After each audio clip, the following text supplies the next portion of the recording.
इस कविता का जो विषय है, वो जो शब्द है, असल में उस पर कविताएं नहीं लिखी जा सकती। दुनिया की किसी भी कलम में इतनी ताकत नहीं है कि वो मां पे कविताएं लिख सके। मैं तो बहुत छोटा कलमकार हूं, मैं मां पे क्या कविताएं लिखूंगा। मैंने एक कविता सिर्फ ये लिखी है कि जब मां हमारे पास होती है तब शायद उसके होने का एहसास नहीं होता। जब मां नहीं होती तब जिंदगी क्या होती है, बस मैं ये कहना चाहता हूं। तब आप सुने उस कविता को। एक बहुत छोटी सी कहानी उस कविता के शुरू में कहता हूं। एक जंगल में एक संगीतकार मृदंग बजाता था। मृदंग ढोलक की तरह एक वाद्य को कहते हैं। और जब मृदंग बजाता तो एक बकरी का बच्चा वहां रोज आके खड़ा हो जाता। एक दिन सर ये कैमरे जो भी है बंद कर दें प्लीज, फॉर गॉड सेक। बकरी का बच्चा वहां खड़ा हो जाता आके, तो मृदंग जो बजाता था संगीतकार, उसने उस मेमने से एक दिन पूछ लिया कि यार तुझे क्या मेरा सुर, मेरी ताल, मेरी लय बहुत अच्छी लगती है जो तू रोज यहां चला आता है। वो बोला मैं नहीं जानता कि आप क्या बजाते हैं, न मुझे सुर की समझ, न ताल की समझ, न लय की समझ। मैं तो बस इतना जानता हूं कि इस ढोलक पे, इस मृदंग पे जो चमड़ा मढ़ा है वो मेरे मां के बदन से आया है। क्या बात है, बहुत अच्छे, वाह। जब उस पे थाप पड़ती है मैं आके खड़ा हो जाता हूं। बहुत अच्छे, वाह। मेरी कविता मां के न रहने पे भीतर से पड़ी हुई थाप की कविता है, तब सुनाना चाहता हूं। इस कविता में अगर आपके आंसू बाहर की दुनिया की यात्रा करना चाहे तो रोकिएगा मत। अगर आपको ठीक लगे, जैसा कहता हूं जब मां नहीं होती तब जिंदगी क्या होती है। एक मुनव्वर राणा साहब का शेर उधार लेता हूं कि किसी के हिस्से में मकान आया, किसी के हिस्से में दुकान आई, मैं सबसे छोटा था, मेरे हिस्से में मां आई। क्या बात है, वाह वाह, बहुत अच्छा। तब कहता हूं कि कल जब उठकर काम पर जा रहा था तो अचानक लगा कि कोई रोक लेगा मुझे। कल जब उठकर काम पर जा रहा था तो अचानक लगा कि कोई रोक लेगा मुझे और कहेगा खड़ा खड़ा दूध मत पी, हजम नहीं होगा। मुझे लगा कोई कहेगा खड़ा खड़ा दूध मत पी, हजम नहीं होगा। 2 घड़ी सांस ले ले, अरे इतनी ठंड और कोट भूल गया, इसे भी अपने पास ले ले। मन में सोचा मां रसोई से बोली होंगी जिसके हाथों में सना आटा होगा। अगली पंक्ति के खालीपन से जुड़े तो मुझे बताएं। मन में सोचा मां रसोई से बोली होंगी जिसके हाथों में सना आटा होगा, और पलट के देखा तो क्या मालूम था कि वहां सिर्फ सन्नाटा होगा। पलट के देखा तो क्या मालूम था कि वहां सिर्फ सन्नाटा होगा। अरे अब हवाएं ही तो बात करती हैं मुझसे। जब कोई नहीं होता तब अंतरिक्ष बात करता है, निर्वात बात करता है, वैक्यूम बात करता है। तब कहता हूं अरे अब हवाएं ही तो बात करती है मुझसे।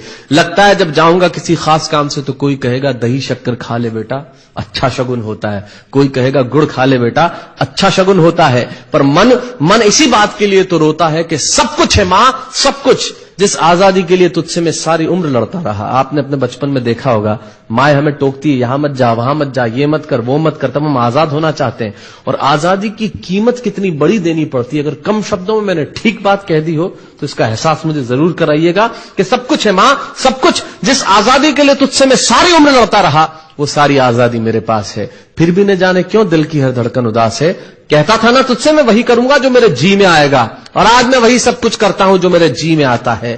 बात यह नहीं है कि मैं जो चाहूं कर लूं, मुझे कोई रोकने वाला नहीं है। बात है तो इतनी सी कि सुबह देर से उठूं ना तो कोई टोकने वाला नहीं है। बहुत अच्छे, वाह वाह, बहुत अच्छे, वाह वाह वाह वाह। बात है तो इतनी सी कि सुबह देर से उठूं ना तो कोई टोकने वाला नहीं है।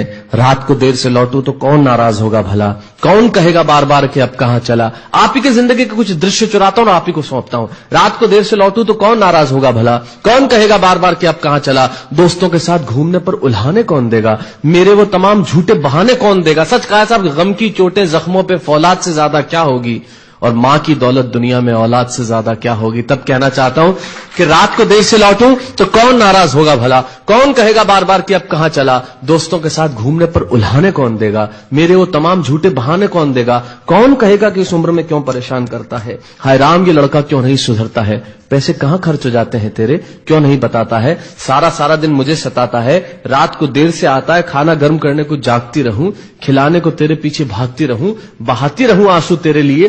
कभी कुछ सोचा है मेरे लिए। खैर मेरा तो क्या होना है और क्या हुआ है, इस बुढ़िया का तो क्या होना है और क्या हुआ है।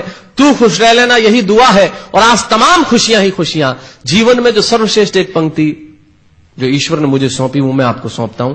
कहीं कोई कविता नहीं है, एक बहुत सामान्य सी बात जो बहुत सामान्य ढंग से मैं कह रहा हूं, लेकिन गेट सेट गो जो मैंने किताब लिखी, शायद हिंदुस्तान के पिछले 3 सालों में सबसे ज्यादा बिकने वाली किताब वो रही, 14 भाषाओं में उसका अनुवाद हुआ। वाह वाह में मैं रोज टीवी पे बोलता हूं, मेरे लाखों लफ्ज कुर्बान करता हूं सिर्फ उस एक पंक्ति पे जो ईश्वर ने मुझे सौंपी, और कहीं कोई कविता नहीं है, आप ही का भाव आपकी उठा को सौंपता हूं और देता हूं, और जिस विश्वास के साथ मैंने लिखा उस विश्वास के साथ आपको देता हूं कि मेरा तो क्या होना है और क्या हुआ है, इस बुढ़िया का तो क्या होना है और क्या हुआ है, तू खुश रह लेना यही दुआ है। और आज तमाम खुशियां ही खुशियां, गम ये नहीं है कि कोई ये सब खुशियां बांटने वाला होता, पर कोई तो होता जो गलतियों पे डांटने वाला होता। बहुत अच्छे, वाह वाह वाह वाह, बहुत अच्छे, वाह। गम ये नहीं है कि कोई ये सब खुशियां बांटने वाला होता, पर कोई तो होता जो गलतियों पे डांटने वाला होता। और अंतिम पंक्तियां देता हूं कि तू होती ना तो हाथ फेरती, कभी सर पर या हल्के से बाम लगाती, आवाजें दे देकर सुबह उठाती, दिवाली पे टीका लगाकर रुपए देती और कहती बड़ों के पांव छूना आशीर्वाद मिलेगा, कपड़े मत फाड़ना, अगला कपड़ा अगली दिवाली को सिलेगा। बहन को सताता तो तू चांटे मारती, बीमार पड़ता तो रो रो के नजरें उतारती, परीक्षा से आते ही खाना खिलाती, पिता की डांट का डर दिखाती, फिर पिता की डांट से तू ही बचाती, इसे नौकरी मिल जाए, ये तरक्की करे, दुआओं में हाथ उठाती, और तरक्की के लिए वतन छोड़ देगा, ये सुन के दरवाजे के पीछे चुपके चुपके आंसू बहाती। सब कुछ है मां, सब कुछ, आज तरक्की की हर रेखा तेरे बेटों को छू के जाती है, पर मां हमें तेरी बहुत याद आती है। बहुत अच्छा।